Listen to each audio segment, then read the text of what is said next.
What's going on, guys? Stephen here with you, S&E's Garage. This week in New Jersey is a heat wave. It is 95 degrees outside. It is sweltering hot. Ordinarily, I'd be doing this outside. We got our window unit over there cranking, and we're inside with the Mrs. 2015 Jeep Grand Cherokee. If you saw my last video, or the video before that, I forget which, you'll see we just bought a really nice jet ski, and we don't have anything to tow it with until now. So we're going to be installing this Curt 6,000-pound trailer hitch on the Mrs. 2015 Jeep Grand Cherokee, and we also have a trailer harness that we are going to connect to the factory 7-pole connector back under the bumper. Now, I have heard that I may have to go to the dealership in order to get the trailer light feature turned on this vehicle, so we will figure that out. But we're going to go ahead and we're going to do the manual labor.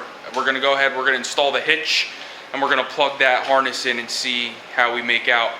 So let's get right into it. I'm going to drop a link to both products that I used in this video below, both the Curt hitch and the wire harness. If you purchase from those links, it helps the channel out greatly, and we really do appreciate it. I'll also add it to my Amazon affiliate store, and I'll also have a link to that below as well.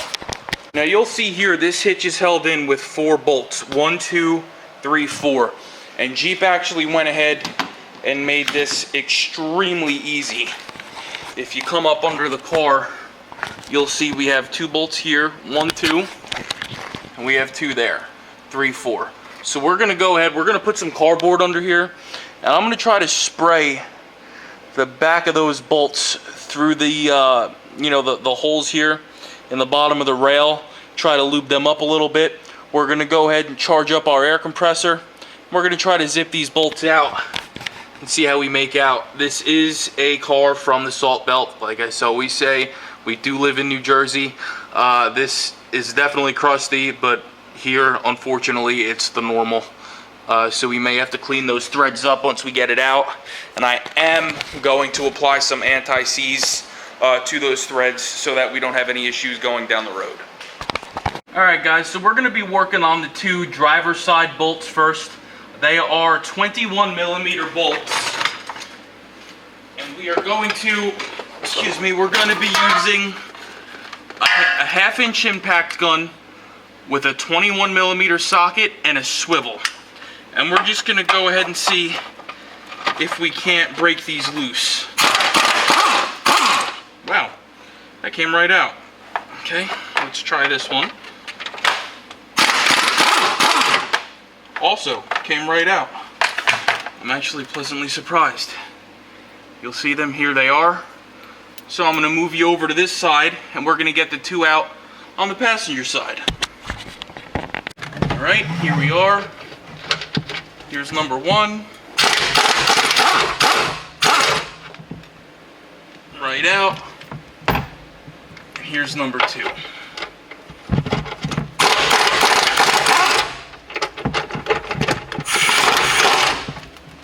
Right out. Alright, cool. So now we're going to go ahead, like I said, I'm going to get some anti-seize.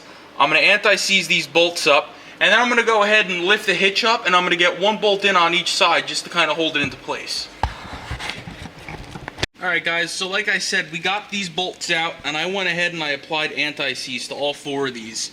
Now what we need to do is get this hitch up here and see just how it fits, because there is a chance that you may have to trim some of this what's known as seam sealer in order to get the hitch to sit flush. This one does not look like they were very messy with it, so we might be okay. So what we're going to go ahead and do is we're going to basically put the hitch on our chest and slide back and up, and then put the bolts in. So I'm going to set you up on the tripod, and while I'm under here, this is the factory 7-pole connector that we're going to be connecting to in order to get our trailer lights to work. So let's get the hitch on our chest and up and see how it fits as far as this caulking is concerned. Alright, so here we go. We got the hitch on our belly, and we're here on our creeper. And you're going to see, I'm just going to creep back and rotate this thing up.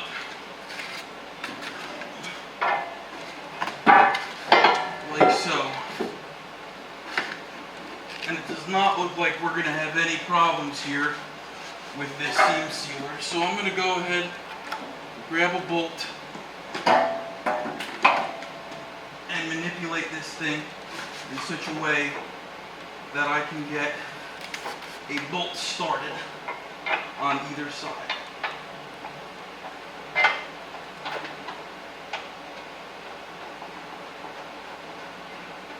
Okay, so there's one bolt.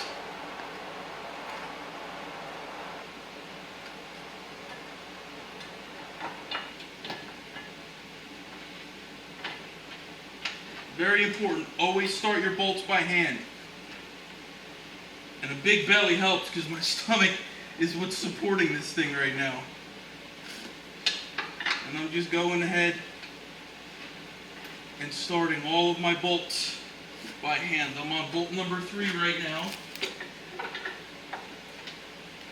And here's bolt number 4.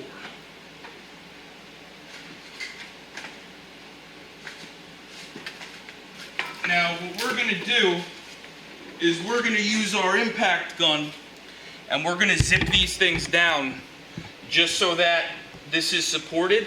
And then we're going to break out our torque wrench and we're going to torque all 4 of these to 126 foot-pounds. I'm going to go ahead and add a torque wrench to my Amazon affiliates page. I'm not going to put like a snap-on or anything crazy because that's what I have, but I am an automotive technician by trade. You'll be fine with a gear wrench or something like that. You don't need anything too crazy, but it should be a 1/2-inch drive because 126 foot-pounds isn't exactly lightweight. So we're going to go ahead. I'm just going to put my impact gun on the low setting, zip all 4 of these on, and then we're going to break out the torque wrench.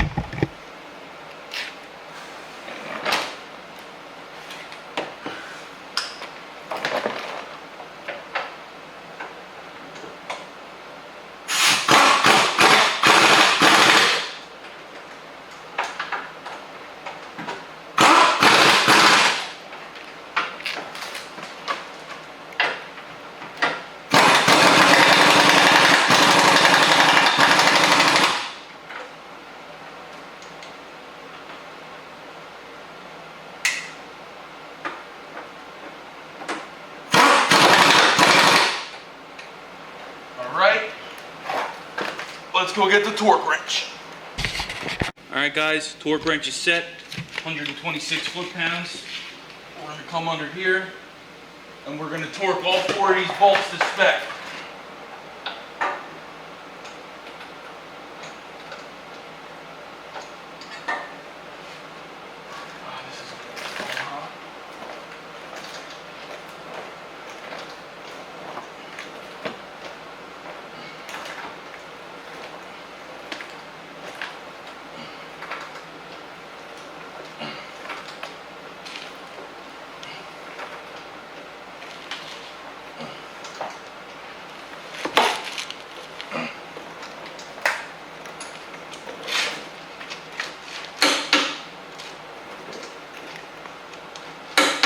Alright, there's number 1.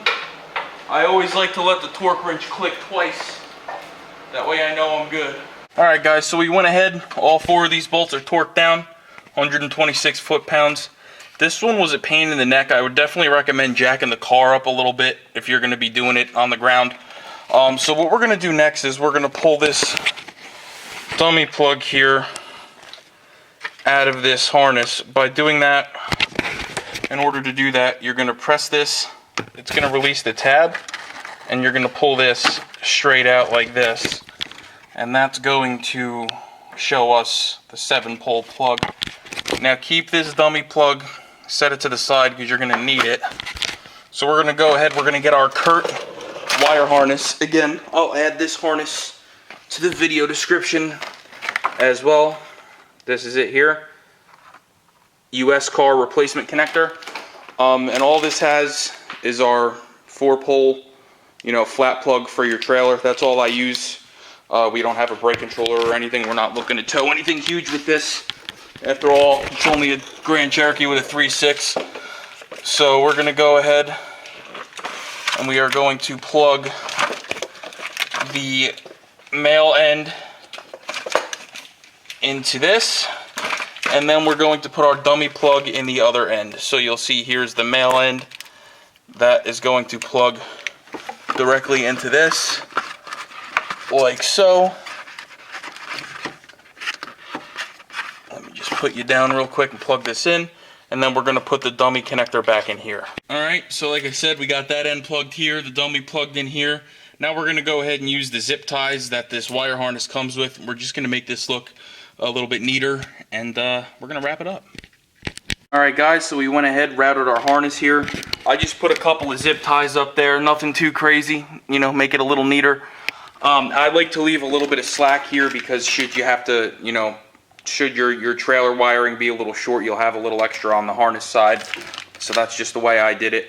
So now what you're going to do, you're going to go ahead, you're going to put your 2-inch receiver in, you're going to put your ball on, and you're going to hook it up to your trailer. Now, like I said, depending on your model, you may have to go to the Jeep dealer and get these trailer lights activated. I believe that's what I'm going to have to do, but we're going to go ahead and hook it up to a trailer and see how we make out.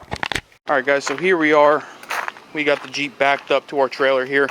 Now, depending on what you're going to be towing, because this hitch is so low, you may need to get a drop hitch and flip it upside down, kind of like we did with this one, in order to make your trailer fit the way you need to fit, and so it's not tilted down like this. So like I said, I have a feeling we're going to have to get these trailer lights turned on at the dealership, but I'm going to plug them in, start the car up, put the hazards on, and just see if they work, and if they don't, I know all I have to do is get them turned on. Alright guys, so we got our hazards on and our lights on. Yeah, these aren't working. Alright, so we just have to go to the dealership, have them turned on. Hopefully they don't charge us too much. But anyhow, I'd rather have the dealership turn it on than have to rewire the whole car in order for this to work, because they do make kits to where you have to run a power wire up to the battery and do all kinds of crazy stuff. I just think it's easier to be able to plug it in at the back bumper and have the dealership click a few buttons, so that's what we're going to do. But this install for both the wire harness and the hitch should work on 2011 to 2022 WK2 Jeep Grand Cherokees, and also the Dodge Durango. So if you have a Durango or a Cherokee, and you need a hitch, you need the harness, like I said, the link's down below. Just double check with Curt, make sure that it'll fit your model, because it does say, you know, some models are excluded. I don't know why. So just double check, make sure it's good, but you should be good. If this video helped you, please like, share, and subscribe. We'll see you next time.